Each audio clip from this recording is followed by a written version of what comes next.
देखिए, मोदी जी जो है 2014 में जब आए तो देश का जो सबसे बड़ा मुद्दा था रोजगार का, इन्होंने कहा 2 करोड़ लोगों को रोजगार देंगे। कहानी वहीं से शुरू हो रही है। और मोदी जी बनारस आए थे, कहे थे गुजरात का जो विकास मॉडल है उसे जो है स्थापित करेंगे। ठीक, वो बात जो है वहां शुरू हुई और इन्होंने कहा कि रोजगार देंगे, फिर आत्मनिर्भर बनने की बात कही। उसी समय उन्होंने ई रिक्शा जो है बड़ी संख्या में बनारस में बांटना शुरू किया। चुनाव के तुरंत बाद जो है रोजगार को वहां से देना शुरू किया। और माननीय नितिन गडकरी जी ने जो है इसे कहा कि ये जो राम मनोहर लोहिया का जो सपना है गरीबों का गरीबी दूर करने का, जो शारीरिक श्रम पैदल रिक्शा वाला करता है उसे खत्म कर देंगे और एक रोजगार का ये साधन बनेगा। हमारे देश में बड़ी संख्या में लोगों ने जो है मोदी जी की बात पे भरोसा जताया। सब लोगों ने, जिसके पास डिग्री है, जिसके पास डिग्री नहीं है, सब लोगों ने एक तरफ से टोटो ई रिक्शा लेना शुरू कर दिया। ई रिक्शा जो है 20,000 30,000 रुपए के डाउन पेमेंट पे कंपनियों से हमें मिल जाता है। ठीक, और लोगों ने बड़ी संख्या में लिया और ठीक ठाक जीवन भी चलने लगा, इसमें भी कोई दो राय नहीं है। फिर पता नहीं अचानक से ये क्या हुआ कि इन्हीं की सरकार ने, डबल इंजन वाली सरकार ने, ट्रिपल इंजन वाली सरकार ने एकदम से ये बात कहना शुरू कर दिया कि भाई ये जो गाड़ी है इससे जाम लगता है। और जाम लगने का जो ठीकरा है केवल ई रिक्शा के ऊपर फोड़ दिया गया, जबकि सड़क पे सारी गाड़ियां चलती हैं। सड़क पे फॉर्च्यूनर वाले भी चल रहे, जिसमें हमारे नेता हमारे मंत्री चलते हैं और बड़ी संख्या में लोग लेके चल रहे, उनसे जाम नहीं लग रहा है ना। और भी तमाम लोग जो है गाड़ियों से चलते, उससे जाम नहीं लग रहा। लेकिन उन्होंने सिर्फ एक बात कही कि आपके ई रिक्शा से जाम लग रहा है और इस ई रिक्शा को हम जो है एक छोटे छोटे दायरे में पॉकेट में रख देंगे। उसके लिए उन्होंने जोन बना दिए और उसमें उसकी हालत क्या हुई कि वो ई रिक्शा वाला उस जोन में जैसे ही बंध जाता है वो अपने बैंक की किस्त नहीं दे पाता। जिस आत्मनिर्भर बनने की योजना प्रधानमंत्री जी ने हर बड़े प्लेटफॉर्म से कही है, लाल किले से कही है, उस संसद से कही है जिसमें वो वोट लेके हम लोगों को आए हुए, उसको जो है उन्होंने उस बैंक की किस्त भरने लायक भी नहीं छोड़ा।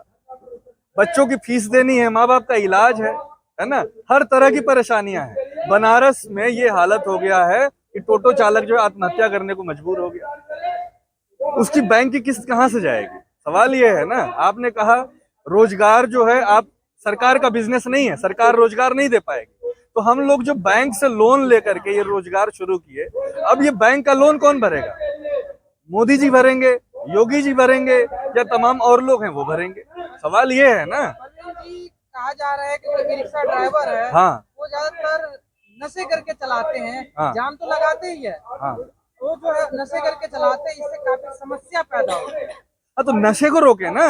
नशे को रोकने के लिए इनके तमाम विभाग हैं। जो नशा लेके चला रहा है उसके ऊपर अब कानूनी कार्रवाई करिए। ऐसे तो आप जाएंगे यूनिवर्सिटी में, प्रोफेसर भी कुछ लोग जो है अलग स्थिति में होते हैं, उनके ऊपर कानूनी कार्रवाई होती है। पार्लियामेंट के अंदर भी बहुत सारे लोग बहुत अलग अलग स्थितियों में रहते हैं। ऐसा कोई, पुलिस वाले आप देखेंगे बहुत सारे होंगे जो नशे में होंगे, ड्यूटी कर रहे होते हैं। तो नशे में जो है उस पर नशे वाली कार्रवाई करिए। और टोटो चालक, आप देखें अभी कुछ दिनों पहले की बात है, पुणे में जो है एक गाड़ी जो है, नौजवान गाड़ी चलाने वाला नवयुवक जो है पोर्श कार में एक महिला को रौंद दिया।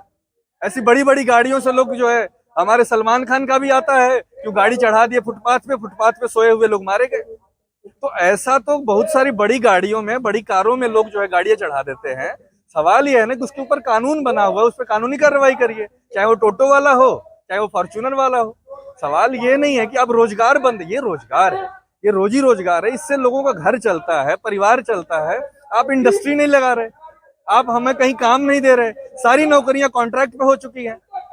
आप उठा के देख लीजिए, कहीं कोई, चाहे वो प्रोफेसर की नौकरी या पियून की नौकरी है, सब जो है आपने कॉन्ट्रैक्ट पे कर दिया। रेलवे की नौकरी है, सब कॉन्ट्रैक्ट पे है, ठेके पे है, संविदा पे है। हमारे जो सफाई कर्मी है वो संविदा पे है, डॉक्टर संविदा पे है, वहां पे जो है नर्स संविदा पे है। कहीं कोई नौकरी हो तो आप बता दो। ई रिक्शा ड्राइवरों की बात कर रहे हैं, बात आती है फिटनेस की या नंबर प्लेट की, तो जी, लेने में क्या दिक्कत है? नहीं तो हम फिटनेस तो हम तो करवाते ही हैं।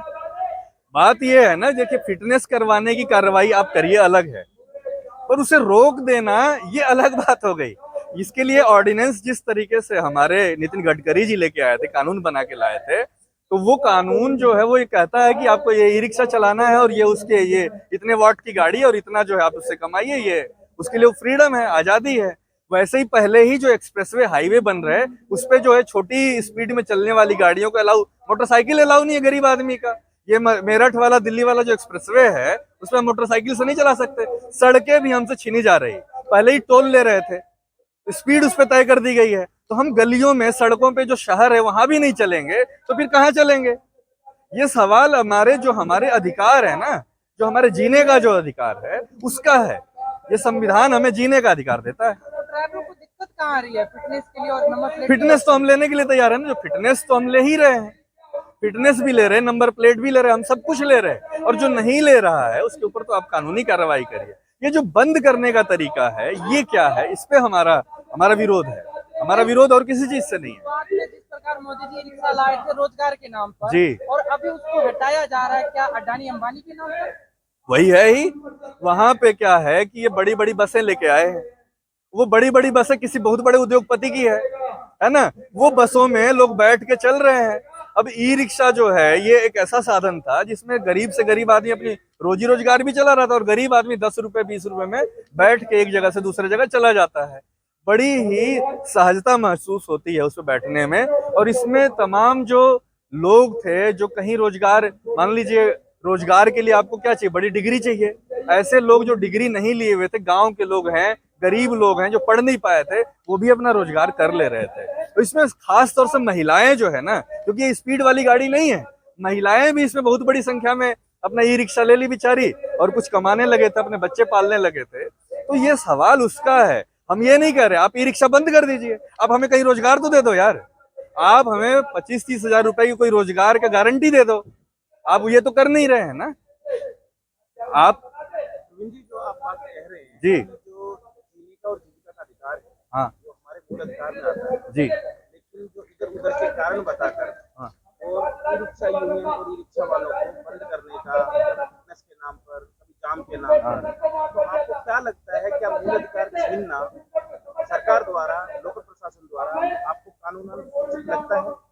हाँ, एकदम गलत है ना, ये तो असंवैधानिक है। संविधान का जो अनुच्छेद 21 है वो हमें जीने का अधिकार दिया है और जीविका का देता है। तो ये जो जीविका का अधिकार है, जीने का अधिकार है, ये देना सरकार का काम है। ये तो छीन रहे हैं उल्टा।